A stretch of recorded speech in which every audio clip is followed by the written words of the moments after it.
What's going on, YouTube? It's your boy Duran, and we're here to talk more Celtics basketball as the Boston Celtics fall 108 to 122 in a thriller matchup against the Utah Jazz on national television. And man, this was a lot of competitiveness, a lot of back and forth between these guys early on. Jaylen Brown looked amazing. Jaylen Brown looked electric.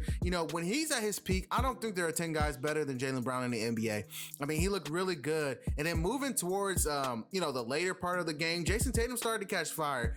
He's a player that he can be quiet the entire game and then he could just turn it on. But, with Jason Tatum, the fatigue is starting to show. And this whole road trip, this whole West Coast road trip, we leaned on him in a lot of games. In these past two games, he has just shown, tired legs to start off. He needs a game back at home. Like when we're going back home for these next two games, he needs this game. And let's go ahead and get these guys some rest. Let's go ahead and talk about this game. And I want to start off with the biggest elephant in the room, Kemba Walker. 7, 4, 7, 2 of 12 from the field, 1 of 4 from the three-point line. Just not good. Not good. And I want to preference this by saying, I'm a Kemba Walker fan. I was a person that rooted for Danny Ainge to sign him when he was available. I was okay. Kemba Walker's first season here was great. He had an all-star season.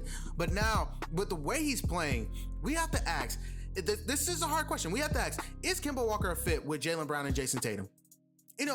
Even when you talk about, when he's playing well, is he a fit? And honestly, I don't know, because we know he's a fit when Jaylen Brown's the third option. Do we know if he's a fit when Jaylen Brown's the second option? Does this work with Jaylen Brown being the second option? Can he score effectively? Because does Jaylen Brown have to take a step back for Kemba Walker to be better? And I know Kemba Walker is just still catching the rhythm of things, and we still have to be a little bit patient. I'm giving it to the trade deadline. I said it. Give him this whole month. Go ahead and get it out. Get a rhythm. He's a hot streak away from getting back into rhythm. Okay, fine. But when he comes back to his regular self, is this team functioning well? Does he function well with Jaylen Brown being the second option? Can he play within this team? I don't know. Because the point guard that Jason Tatum and Jaylen Brown would probably fit better for them is a guard that can hit spot-up shots, defend, and play make. Those are the three main things that Kemba Walker is struggling with right now, mightily struggling with: playmaking, defending, and spot-up shooting. And those are the three things. He's a volume scorer right now. He needs a ton of shots to get in the rhythm. And that's taken away from Jaylen Brown or Jason Tatum. It does. It takes away from those players. And if you come to the conclusion that Kemba Walker, when he's back, he's not a fit, you have to move that player. You do. You have to move that player. If he can't fit as a third option on this team, call up somebody. I'll call up Toronto and see what Kyle Lowry has, because at least I know Kyle Lowry will be a fit. He can defend. He's a playmaker. He can hit his spot-up shots, and he has 1 year left on his deal. I can get off the Kemba Walker deal that way by switching him out for Kyle Lowry, an expiring deal, and get off that deal. But let's go ahead and talk more about this game. Let's go. I'll just pose that question for y'all to go ahead and speak more. Is Kemba Walker still a fit in on this team? When he's healthy also, is he still a fit? Will he still be a fit on this team? It's a clear question, but I don't want to be impatient. I want to give Kemba Walker at least until the trade deadline to get back in the rhythm and figure things out, because we're in win now mode. That's just being honest. It's just being honest. We're in win now mode, and we can't do this whole going through the motion things of a year. But let's go ahead and talk about this. Let's go ahead and talk about this game. A thriller all the way to the end, and they just kind of ran away with it. I mean, Donovan Mitchell did whatever he wanted. Like, Donovan Mitchell completely dominated us. We tried to switch on Jaylen Brown, Jason Tatum. We missed Marcus Smart bad because we had no one. We had no answer for Donovan Mitchell. He destroyed us. He ripped us for 36 points. And in the fourth quarter, he closed the door on this game. Completely closed the door on this game. Daniel Theis played a good game. He had 5 3-pointers. Is that a career high?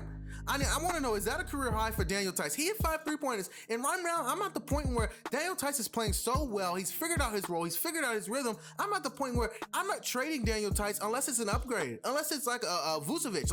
Unless it's a player of that caliber. Unless it's an all-star player. I'm not trading Daniel Theis right now. He has earned his way on this team for the rest of the season, in my opinion. Unless it is an upgrade. I'm not saying on Daniel Theis. But Tristan Thompson looked solid. He played some pretty good defense. Grant Williams looked really good coming off the bench. He had 28 minutes this game. Grant has played his way back into the rotation. He was 4 of 8, 1 of 3 from the three-point line, a block, 2 steals. He had a really good game.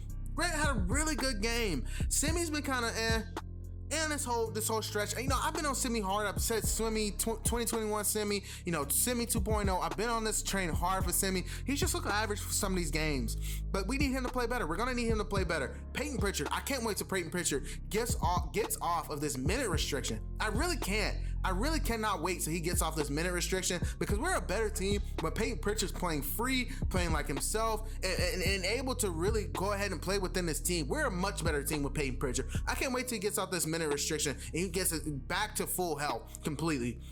And let's talk about Rob Williams. Rob Williams looked good in this game, in my opinion. Defensively, he looked atrocious. Rudy Gobert destroyed him. But on the offensive end, solid. I'm not that mad. He set really good picks. You know, he made what? He had 6 points this game. I mean, he was pretty good. He was solid this game. Jeff Teague got 3 minutes. He might as well log the DMP. I'm fine with Jeff Teague playing DMP. When this team gets healthy, Jeff Teague should just not play anymore. But, you know, overall, going back to this game, I don't know what to think. You know, we competed, we played hard. I didn't expect us to beat Utah, because Utah's having a really good season, and we just don't have our complete team right now. And we're not even playing in rhythm right now. Like we went going into this game playing well into rhythm. But man, yeah, I just want to see this team healthy. I want to see this team back together so we can really evaluate what it is, because I can't evaluate this team without Marcus Smart. That's a big piece of this team. He's a starter. He's a defensive captain. He's an anchor for our team. I can't really evaluate this team as much as I want to without him. But Kemba Walker, I can evaluate, and he does need to play better. He does. Jason Tatum started slow. You know, he's got tired legs right now, but JT, I'm not going to put too much on him. That's it. But JT's not going to play bad for long stretches. Kemba Walker is playing bad for a lot of these long stretches. Well, guys, I have nothing left for the video. Like, comment, and subscribe. Peace.